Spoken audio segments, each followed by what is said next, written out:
Base metal markets. There's solid long-term fundamentals in the base metal markets for copper and zinc specifically. Absolute demand growth has remained strong. Challenges are on the supply side. We'll get into that. And the recent price volatility, what's driving it? We have some significant volatility day to day, but we'll go into some of what I think may be impacting that.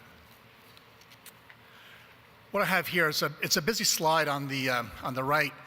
What I'm trying to show here is I have the Wti Oil Graph, the Goldman Sachs Commodity Index. The bottom graph is the Wti oil price.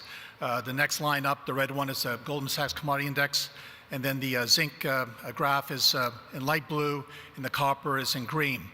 What I'm trying to show here is since June of last year, oil prices, as we all know, really started to take a significant downward trend, down about 60%. The Goldman Sachs index fell around 40%. The Goldman Sachs index is weighted 70% to energy and about 7 to 10% on the metals products. So what we've been witnessing here, in my opinion, is when oil price has been collapsing, people are selling oil. They also sell the index. And when you sell the index, you're selling the basket of commodities, including the zinc and the copper. However, instead of the copper and zinc price coming down 40 to 50%, copper is only down roughly 20% from the peak of 2014. Zinc is only down around 17% from the peak. What really this means to me is that the fundamentals are still showing the importance in this industry. We have a lot of investors that look at the indexes, sell the index, but the bottom line is the fundamentals are solid, and with the inventories continue to fall away. The other interesting aspect to look at what's happened on the trading side. Back in the middle of January this past year, we had a period of about 3 or 4 days where the Chinese hedge funds came in and sold the copper market short. We went from about 285 to 240 in a matter of just a couple of days when the Chinese hedge funds came in and really drove the market down. So again, that's not a fundamentals. It's investors coming in and moving the market. So that's one thing we should keep in mind when you see this volatility in the marketplace. Let's focus on the copper market for a minute. This is the mine growth chart, waterfall chart. What we're seeing from 2010 to 2015 is basically an unprecedented increase in the mine side. The green bar is just showing the significant increases we've been seeing in the last few years, which are basically peaking out this year and next year. But from 2015 to 2020, we're seeing basically a flat net change on the mine side. We have increases, we have reductions, and also the important aspect here is the disruptions that we're forecasting of approximately 6%.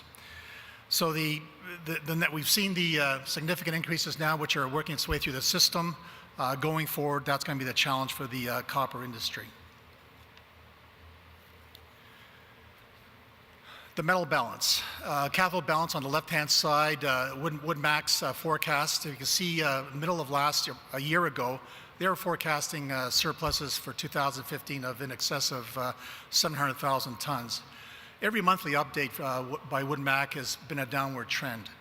To the point today, they're just approximately 200,000 tons of a surplus for this year. That's only about 1% of global demand. So as time's gone on, challenges from the mining side to put their projects on stream, on time, as predicted. These surpluses have been worked down. On the right-hand side, this is the key thing on the disruptions we've been getting on the mine side. We've been averaging just under 1 million tons per year on disruptions. Again, companies tend to be fairly optimistic on what they can produce over the course of the year, but they tend to disappoint.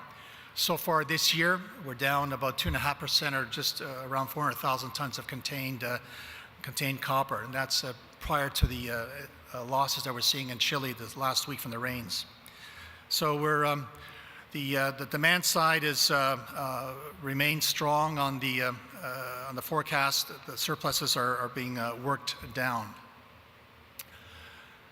We look at China. China, significant demand remains. Left-hand side, we talk about the percentages. Percentages can be very misleading. The historical growth was around 13%. We're now into the mid-single digits, 5% annual growth rates. It's the right side of the graph, or the right graph, that we should be focusing on, the absolute tonnage demand growth. Historically, we've been averaging about just over 300,000 tons of contained of copper growth. Going forward, at 5% growth rates, we're going to be China's going to require about 500,000 tons of metal. So 15 years forward, it's at a lower growth rate. On the absolute terms, is going to be the same amount of additional demand required for production. So the picture in China is very positive on the demand side. The Chinese government, their 5-year plans, they continue to invest significantly in the power structure. Reportedly, they're going to spend 11 trillion RMB in the next 10 years for electrification through the country. So that continues to drive the demand for copper going forward in China. Looking at the copper stocks, the light blue is the Chinese bonded stocks. They tend to be very volatile. They'll be driven by price, arbitrage opportunities. But the key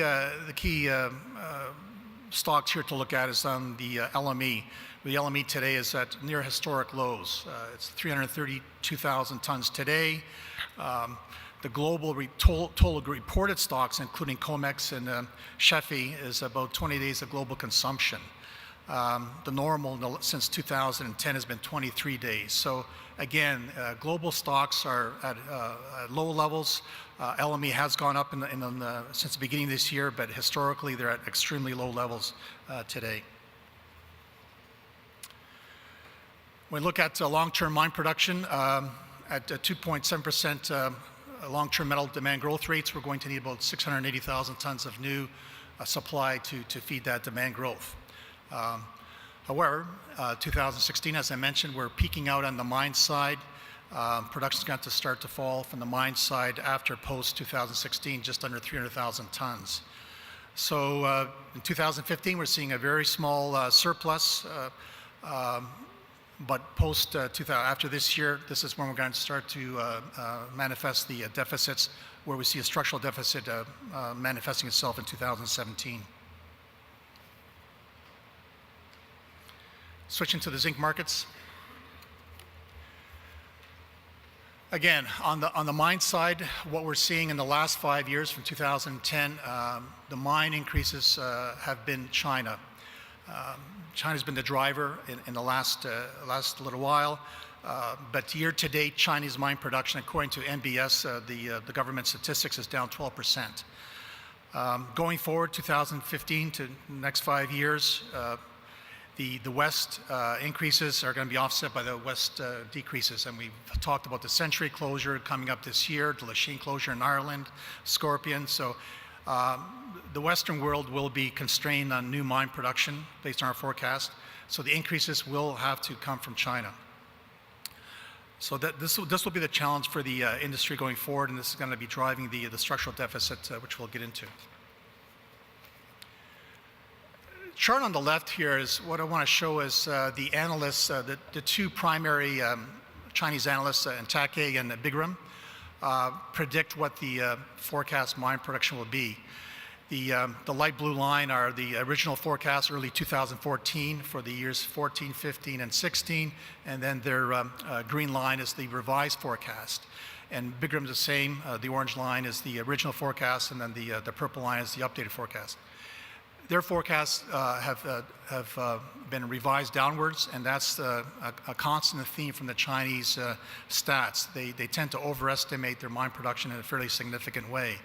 And that's what, from a statistical standpoint, it's hard to determine what's happening in China, but based on our information and these reports here, that China will not be able to fill the gap they're going to be seeing going forward. On the right-hand side, Woodmac's zinc projects. If you go back to 2010, they had 35 A-rated projects with about almost 2 million tons of contained zinc that were being predicted to come on stream. 22 B-rated projects for about 1 million tons. You fast forward 5 years, only 22% of the A projects and just under 30% of the B projects actually came on.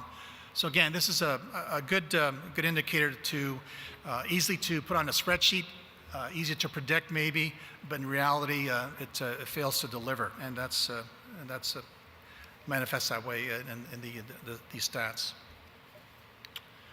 Chinese demand. We talk about the housing challenges and the real estate market in China. In fact, the demand for zinc in China, it doesn't really focus on the housing construction. It's transportation, consumer goods, infrastructure. In particular, the consumer goods, be it appliances, automobiles, they're producing better products that last for the general population. That's going to require galvanized steel. So that's the key driver for the zinc demand in China. Right-hand side, you see the galvanized sheet production as a percentage of crude production. United States last year produced 88 million tons of crude steel. About 16 million tons was galvanized, or about 19% of the total steel production. In China, last year, 820 million tons of crude steel produced. Only 52 million tons of steel was galvanized, or about 6%. This is the big driver for zinc consumption.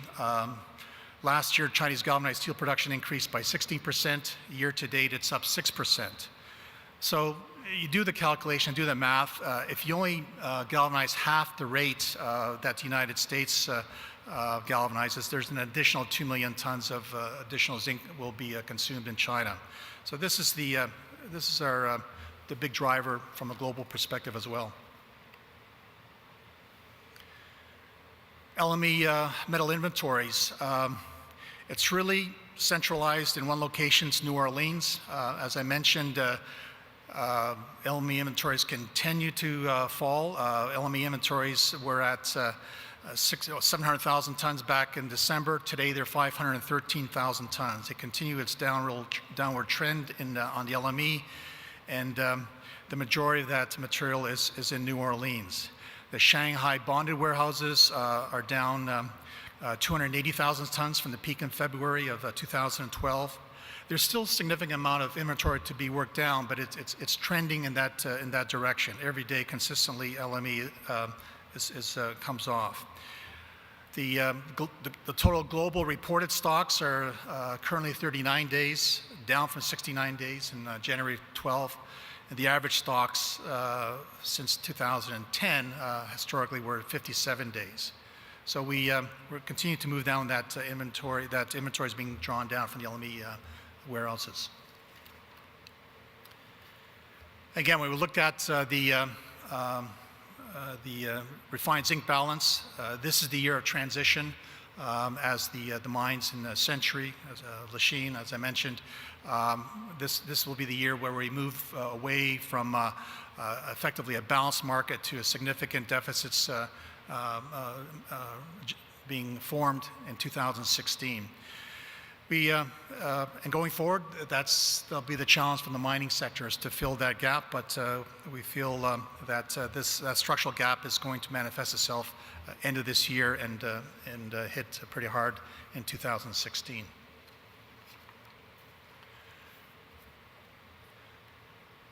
To summarize, on the copper side, the surpluses that were initially predicted were declining.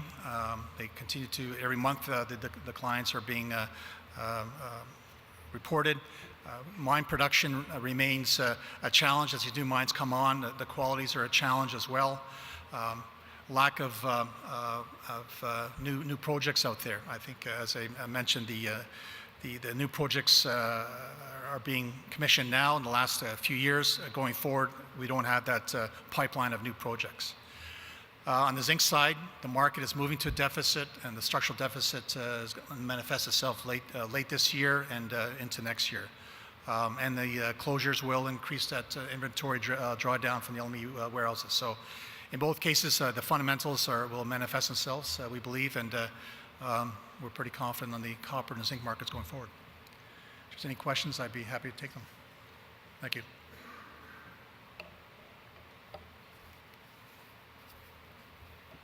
Thank you very much for this explanation.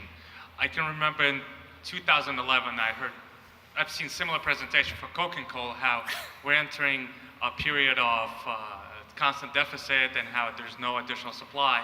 And lo and behold, the minute prices go up, supply flooded. What makes you think, let's say, especially on zinc, because copper is still not there, but especially on zinc, that that's not going to happen? Yeah, the zinc story. If you look at, I think you look at the Wood Mac project list, I think that's a good indicator of, how in the Western world it's a challenge to bring on new mine production of that size. You have to remember, Century is arguably the second or third largest mine. It's been operating for over 20 years. So it's these big, massive mines that are closing down. Brunswick closed down in 2013. We have the Century, then we have Lachine. So we're having these big major mines closed down, but there's no significant, huge deposits are going to be developed. So that's, I think, one key component here. There's some brownfield expansions going to take place, but not to cover out the increase in demand. The other thing is China. If you look at the Chinese mine production, the grades in China typically are very low grade, less than 5%. I think the numbers that we've been able to gather, about 80% of the Chinese mine production is less than 5% zinc grade. So extremely low grades. And again, based on statistics today, 12% decline. China's not filling that gap. So if China's not going to fill the gap, demand growth rate is still very strong, very healthy. We're getting significant mine closures taking place. There's just nothing in the pipeline to bridge that gap, other than the LME inventories that are being drawn down today. So I think that we're going to be coming to a crossover point later this year, late this year, early next year for sure.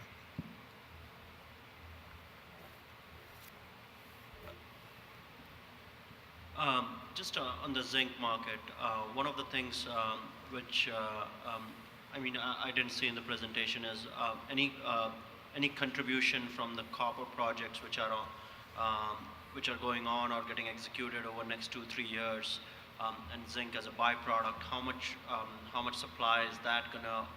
How much of that would be offsetting the declines we are seeing in other mines? Yeah, zinc is an important byproduct, especially for Teck with antimina. Zinc's a big byproduct for the antimina mine, but typically byproduct production of copper mines, that's fairly unique. That's not a driver. I don't have the exact ratio of byproduct production from copper mines, but it makes up a very minor part of the whole equation. Copper deposits, I'm not a geologist, but they're chalcopyrite deposits, and it's copper focused. So the antimina mine is kind of unique in that regard.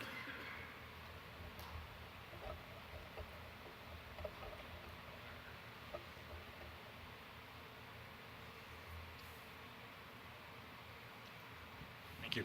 Andy, your graph on number 14 for the breakdown of galvanized steel. That's your source, Teck. I just wondered what you did to bring that data together. And it's very positive. Yeah. Very little of it is construction. Yeah. So we have a technical technical support team. So they work with the steel mills, our customers. So we know fairly well what the coating weight is on on flat rolled steel, so galvanized steels. So we can do we know what the weighting is of zinc on flat rolled material, and we're predicting how much galvanized is going to go into appliances, cars. So you just extrapolate the coating weights on galvanized steel to the amount of steel is going to be used in automotive or appliance sectors. So you just do the mathematical calculation on the coating weights on the flat roll steels. Is there any catalyst in China right now in terms of regulations or anything else that's going to help that percentage get up there? Not that I'm aware of, but I think it's going to be a consumer-driven issue. Again, if you go back, the example I like to use is you go back in the 60s and when you got products out of Japan, and the Japanese cars in the 60s were they didn't tend to last because they rusted out, they corroded, quite frankly. And today, the Japanese cars, arguably the best quality cars out there because they're based on the galvanized steel that they use. The steel industry is actively and aggressively producing advanced high-strength steels to make higher strength, lower weight to meet the mileage regulations by the governments. So it's going to be consumer-driven demand, quite frankly, that you're going to want better products. And I think the Chinese will go down the same path as what the Japanese did in the 60s. Thank you. Thanks. Terry Orsland. Do you see any smelter shutdowns because of the lack of concentrates? Yeah. I think it would be just pure speculation, and I wouldn't want to speculate on that point because it's every smelter is designed to take, or they get certain type of feeds, and the Century feed, quite frankly, is it's a low iron, high grade zinc quality. So plants that use that will have to replace it with a different quality. So.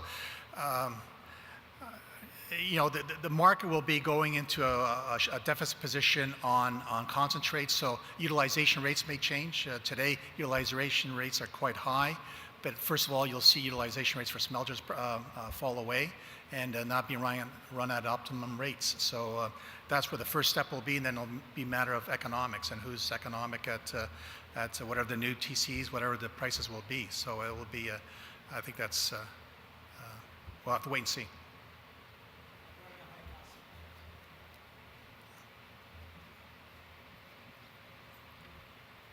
Where are the high-cost smelters in the world whereby they won't be able to utilize the treatment charges? Again, I think you go to the Wood Mackenzie cost curve, and then there's a, just look out. I don't have the graph, but I would look at the Wood Mackenzie curve. Which ones are?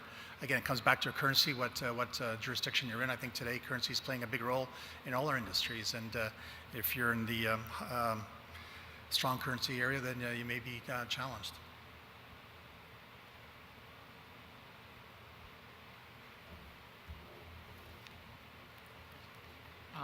Hi, Andrew. Oscar Cabrera with Merrill Lynch. In your slide number 6 on the forecast for copper mine production, the reductions that you show here, is that disruptions or reductions due to other things like grade and that? Yeah. Those reductions are grade or maturing, aging mines. The disruptions is purely what was initially forecast by the companies and what the final tally was at the end of the year.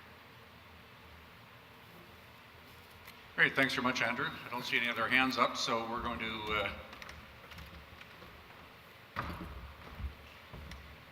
as I mentioned at the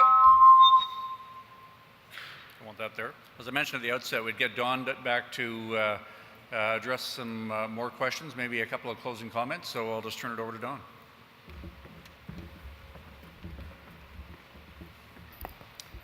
Thank you for your patience. We wanted to be thorough and answer as many questions as we could, so we've gone a little bit over time, so we appreciate you staying. Any other questions for me at this point?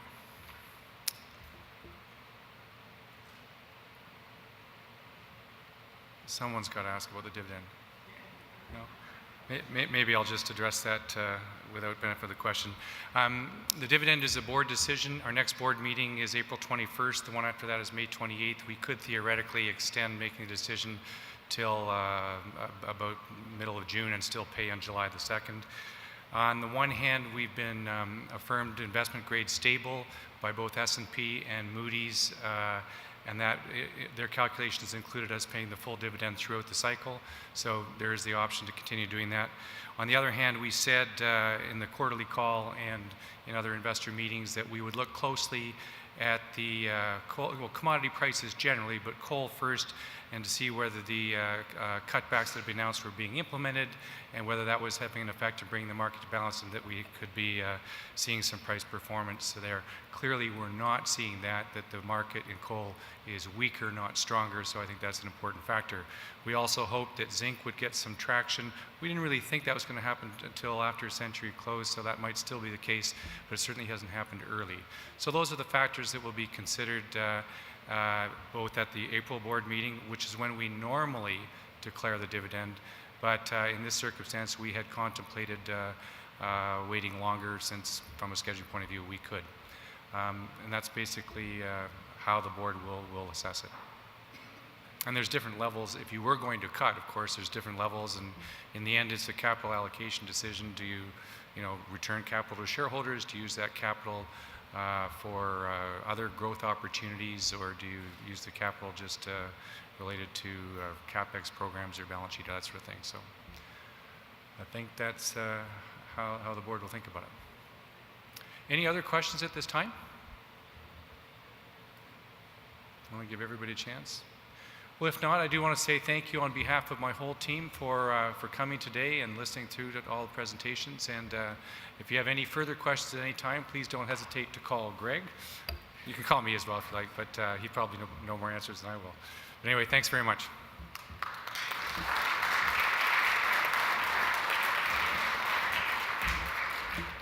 Thanks very much. Thanks for sticking with us for the afternoon. Reception will be in the meeting room down here, and you do have a little survey form in the back of your booklet. If you could take a few minutes to fill that out and turn that into us, we would very much appreciate that. We did get some valuable feedback last year when we did that helped tailor what we did this afternoon, so I'm glad to say we didn't have to cut off anybody's Q&A time, which was one of the things we got feedback on last year. So thanks very much if you could turn those into us.